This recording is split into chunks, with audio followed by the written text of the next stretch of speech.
Are you bored of the eternal solo ops grind? Is trying to branch out simply too hard for you? Oh, shit. If the answers to both of these questions are yes, then do I ever have the solution for you? It's called doing something more productive with your life. You know, like playing Desert Perpetual with the challenges active.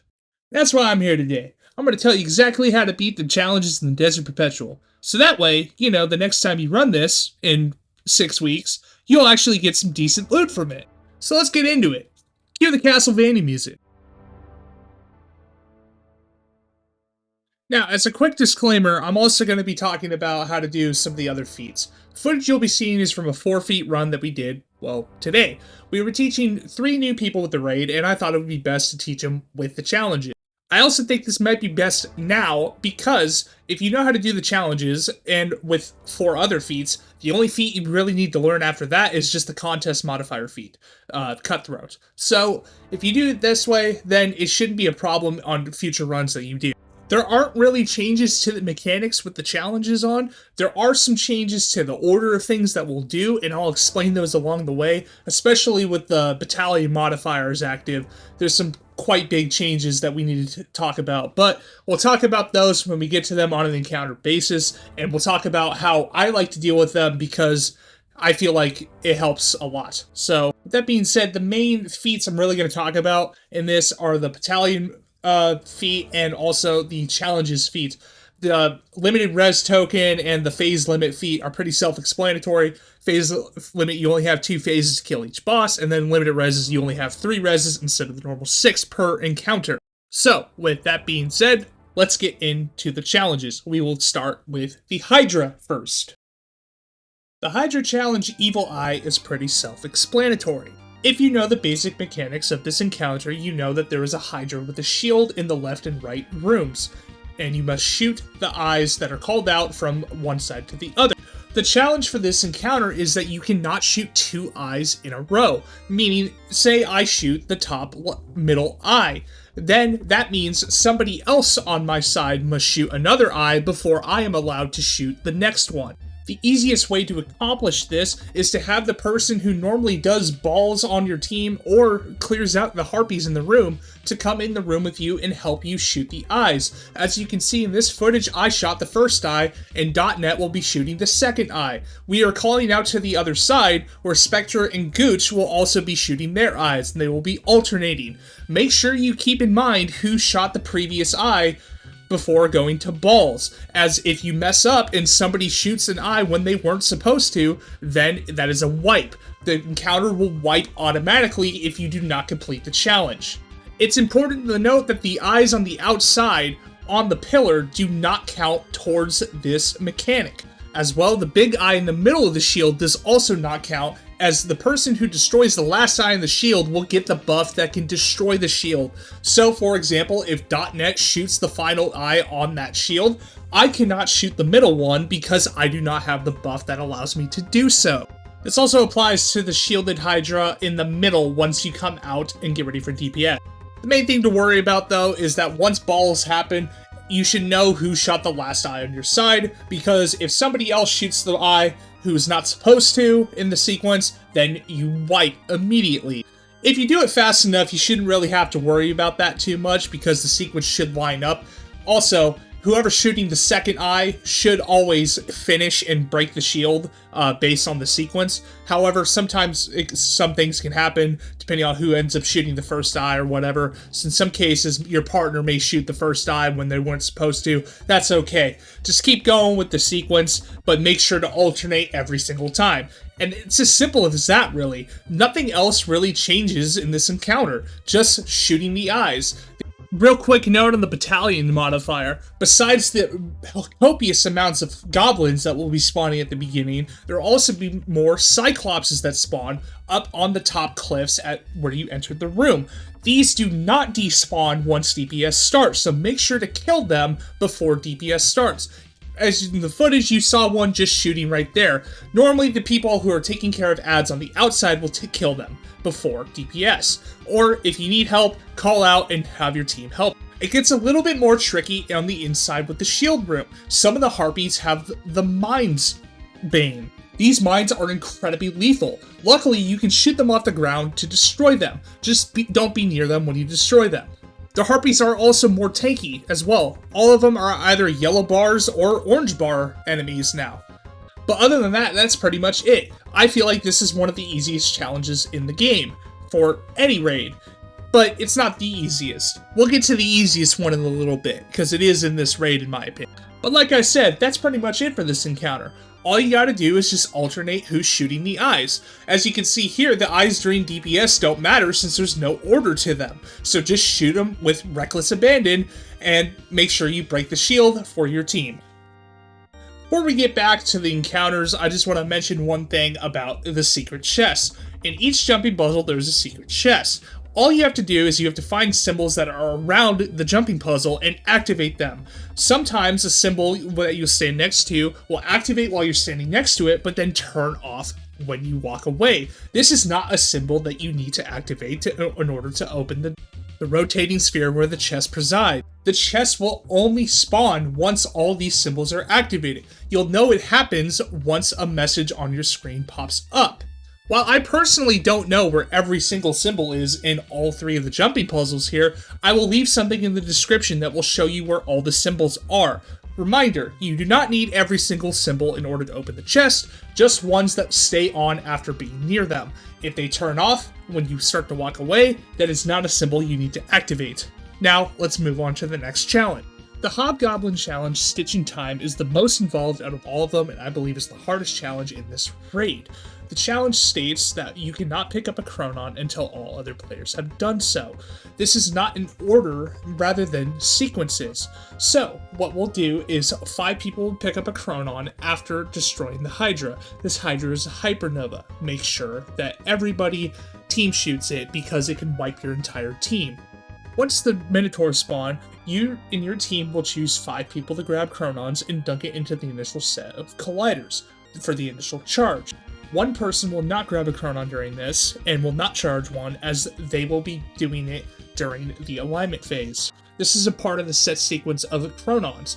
Once the final person grabs the Chronon, then the next sequence can begin and everybody else can grab a Chronon. I will explain what the sequences look like here in a little bit, but first let's talk a little bit about the battalion modifier.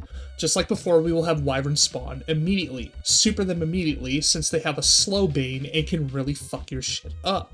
We already saw the Hydra as a hypernova that can wipe your entire team. In this case, once all Minotaurs are dead and all colliders are done, then we will kill the Hypernova. This will then spawn the next set of Minotaurs just like before in the normal mode, but now we will continue with the sequences. I'll then go back into the colliders right now. You see, the reason we are doing this is because we need 3 people in order to dunk Chronons, because 3 people are doing plates. In this case, it is Crusade, Ace, and I right now doing plates, so we cannot dunk Chronons into the colliders.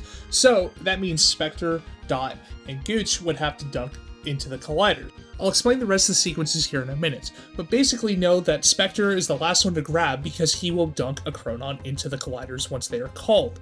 Then Gooch and Dot will pick one up, and then they will dunk theirs in, leaving Spectre to dunk the final 4th one called. Let's get back into the Chronons now. Now back to the Chronons. Since Spectre was the last person to pick up a Chronon, all other players can. We are now calling out the 4 colliders that need to be charged in order to deal damage. I can see 1 and 4, and Crusade can see 2 and 5. What will happen now is Spectre will dunk his Chronon into one of the 4 that are called. Gooch and Dot in this scenario will then dunk 2 others that they have been called with the Chronons that they have picked up. Because this is in a new sequence, Spectre can immediately pick up another Chronon and dunk the final one. As you can see here, Spectre grabbed the Chronon that was directly next to us and dunked it. As soon as all 5 are dunked and your line player is running through, all other players must focus on the Hypernova because, like I said before, it can wipe your entire team and it is incredibly tanky. Just make sure that you're in cover and you do not get hit with a variable elimination debuff on the top of your screen until you're ready for DPS. One other important note as well, this is not a sequence. It's not an order that everybody must pick up a Chronon. Just imagine it like this. Like I said before, we had 5 people pick up Chronons and the Spectre was the final one. Since all players at that point had picked up a Chronon, any player can pick up a Chronon now in any order. It doesn't have to be in a specific order. Just all that has to happen is that everybody must grab a Chronon before somebody can grab another. In the past, when we've tried to make this a sequence with a set people doing the Chronons, made it extremely difficult, especially when the plate players cannot pick up Chronons or dunk them, really. Because if they try to charge a collider with a Chronon, they will die. So then doing it in a sequence would have it make people waste Chronons that other people could use, and you don't really have time for that during the wipe mechanic. I'll briefly talk about now what happens if you don't one-phase the boss.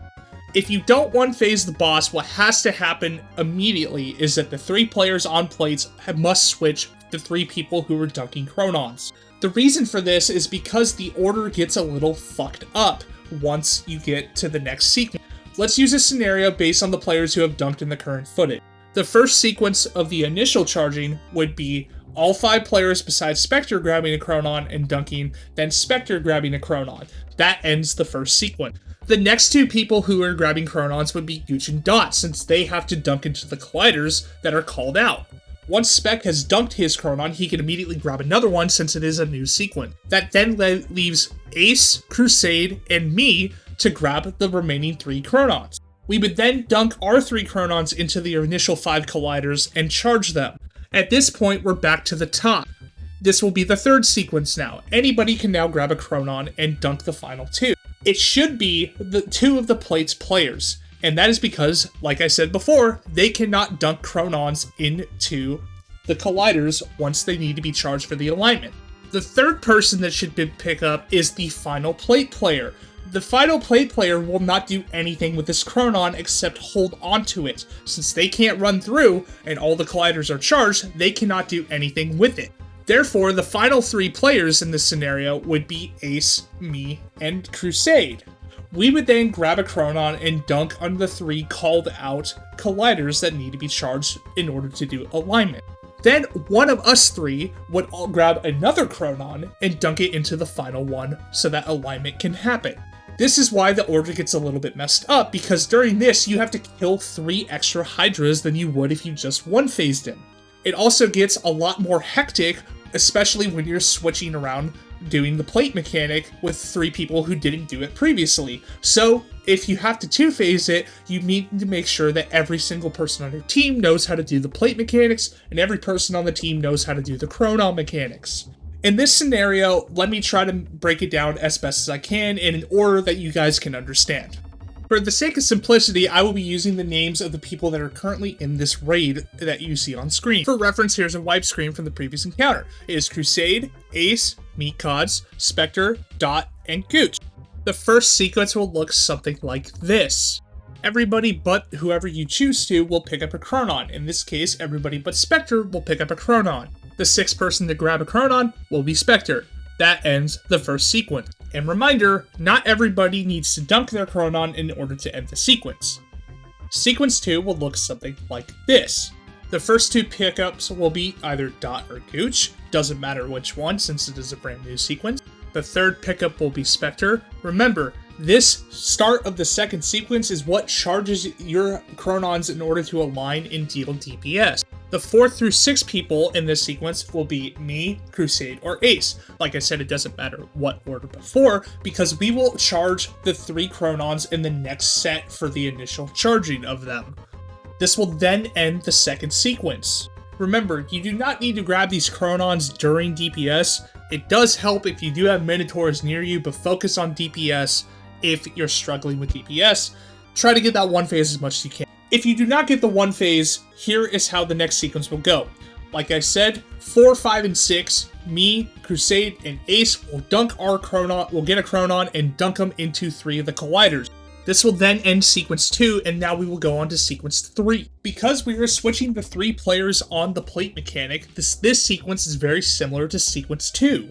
So we will have Dot and Gooch pick up the 1st and 2nd Chronons and dunk them into the final 2 colliders that haven't been charged after me, Crusade, and Ace did at the end of the second sequence. Because for this sequence we are switching the 3 people on the plate mechanic, and Dot, Gooch, and Spectre were doing Chronons previously, they are now doing plates, so we want them to dunk their Chronons and grab theirs first so that me, Ace, and Crusade can dunk the Chronons into the colliders so we can do the alignment and do DPS for our second phase. So that would mean that Spec is grabbing the next Chronon. He will not be dunking a Chronon during this sequence since he is on plates and cannot dunk one. As well, we need somebody to pick it up so that me, Ace, and Crusade can pick up ours and then dunk them into the colliders that need to be dunked. So Spec will just hold on to this one and keep it as a backup. This is if we have to 3-phase the boss, but you probably wouldn't need to 3-phase the boss. 2 phases should be all you need. And then finally, for the end of this sequence, it will be me, Crusade, and Ace. We will dunk our Chronons into the 3 of the ones that are called out for the alignment. This will end sequence 3. We will have a 4th sequence, however, only one person out of me, Crusade, or Ace will need to pick up a Chronon and dunk it into the final collider in order to start DPS. This makes sure that we keep the sequences in order to get to our second DPS phase, and if we need a 3rd DPS phase, we will then switch again and go from there. You shouldn't need 3 phases like I said, so try to do it in 2, but if you need to do it 3, coordinate with your team and make sure you can get the sequences in order. Running back through the jumping puzzle again, like I said before, we do have a secret chest here. If you want to see how to do this secret chest, like I said, check the description below. I should have a map with all the symbols that you need to activate. I am unaware, like I said before, if the symbols change per instance or per run of the encounter, but I will have the locations in the description below. That now brings us to the final of the 3 challenges before the final boss. The Iatros challenge, Arts Rhythm. Based on that name, you're probably thinking it has something to do with the 3 people shooting boxes. Well, it doesn't. This challenge is the easiest raid challenge in the entire game out of any raid, and by far. It's even easy with Battalion as well. Battalion only adds a couple Hypernova Hobgoblins. As long as you don't shoot them, you don't need to worry about them. There are a couple slow imp swarms as well, especially that can be annoying when you're trying to jump the Chronons through the hoops on the second phase, if you need a second phase. These can slow you mid-jump and make you fall into the bottomless pit below. They are kind of annoying, so make sure to take those out without touching the Hypernovas. Now for the challenge. The challenge for this encounter is that 3 people must activate the Vex boxes during the jumping bits. So in this case, I'm shooting, so you won't see any footage of that, but Gooch, Dot, and Spectre are doing the jumping bits. You will need 1 of 3 players to grab a box on each set of platform, and this is incredibly easy. Send 3 players to the platform and jumping mechanic as you would just have 1 normally. Send all 3 players up. Once 1 person grabs them, they will come down and then take over the Chronon role that the 2 players normally would. They'll kill the Minotaurs and run the Chronons on to keep your diastole timer up. So in this case, Gooch will be grabbing the first box on the jumping bit. As soon as he grabs it, he will then come down, look for Minotaurs, grab Chronons, and run them through the hoop. Dot will be grabbing the second box in this example, and then come down and look for Minotaurs as well, and Spec will do the final one, and then it is DPS. Nothing changes mechanic-wise for the 3 people that are shooting. Unless you've done this raid 10 times before, you're throwing and you can't hit the targets. But that's besides the point. Like I said, this challenge is incredibly easy. Just have 3 people jump up instead of the 1 person normally. 1 person will grab a box each level, but also make sure that you remember that 1 set of platforms disappears as the next one to spawn. But that being said, take a look as we 1-phase this guy right now.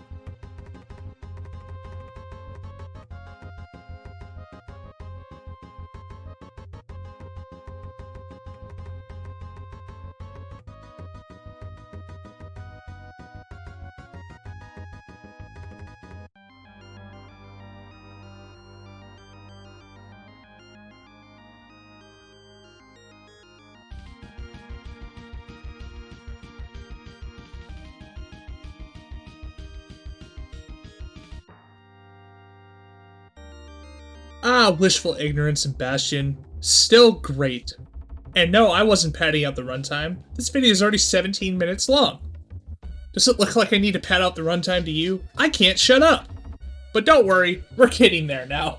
We're at the final boss now, and this challenge is a little bit more involved than the last ones. It's kind of similar to the Hobgoblin encounter in terms of how involved your team needs to be. At the start of Final Encounter, nothing crazy changes. You're still going to split your team into 3 people on the left plate, 1 person middle plate, and then 2 people right plate. So, if you have a set of people that normally do those plates, keep them there for the first set. Nothing really changes until you get to the second wave of Chronon. You see, this challenge, Ornery Hourglass, requires every player to dunk a Chronon into the Hourglass. In order to do this, we'll need to be switching plates after each phase of dunking Chronons. So like I said, for the first phase, we're going to keep our normal players dunking Chronons as you probably normally would on a normal run where you're not doing challenges. In this case, Dot and I are dunking Chronons first because we're on the right plate, Crusade is managing in the middle plate, and then Ace, Spec, and Gooch are on the left plate.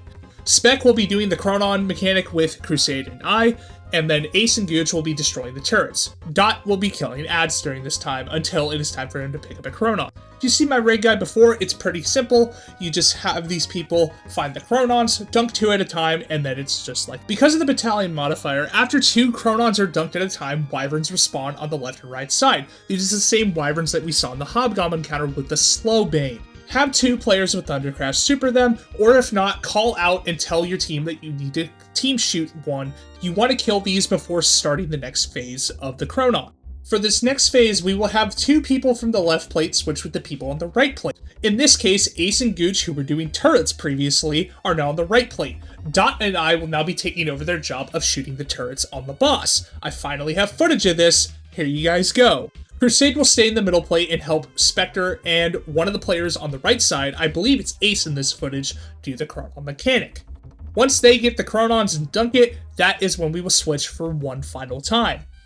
Once the second set of Chronons are dunked, we will then kill both Wyverns like we did before. Use your super if you have it. If not, team shoot together and make sure that they are dead before continuing to the third phase of Chronons. For this phase of Chronons, Spectre and Crusade will be going to the right plate since they have not dunked a Chronon yet.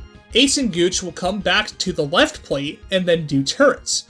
I will then be taking over Spectre's job on the left plate and doing the Chronon mechanic. I know it looked like I was going to the middle plate, but I'm going to the left one in this footage right now. Also, make sure to destroy the lasers before you make the swap with the buffs. And now we move on to the final set of Chronons. In this case, Spectre and Crusade will be getting the final 2 Chronon. Dot will be telling us what color it is and shooting the mines, and I will be asking Spec if it is the correct mine based on the color that I hear from Dot. I finally have footage of this too, and this was kind of weird doing this for the first time during this raid. Once all Chronons are dunked, I have a little suggestion for you.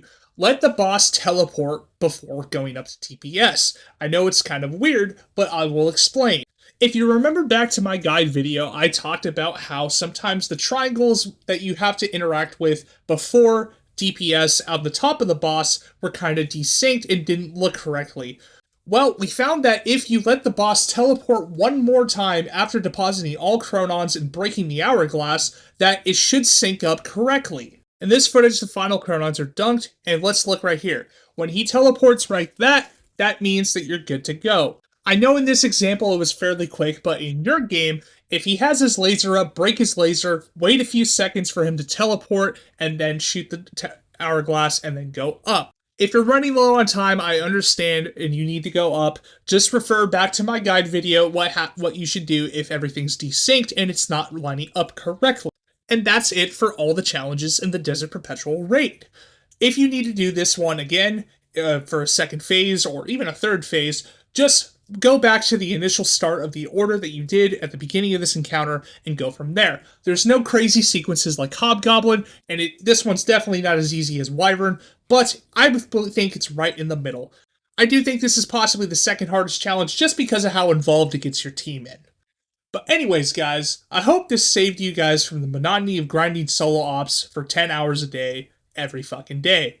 Be sure to leave a like and subscribe to this channel if this helped you, and let me know what other types of videos you'd like me to see. I might try to put some Counter-Strike in there because I'm really bad at it and I think it could be entertaining.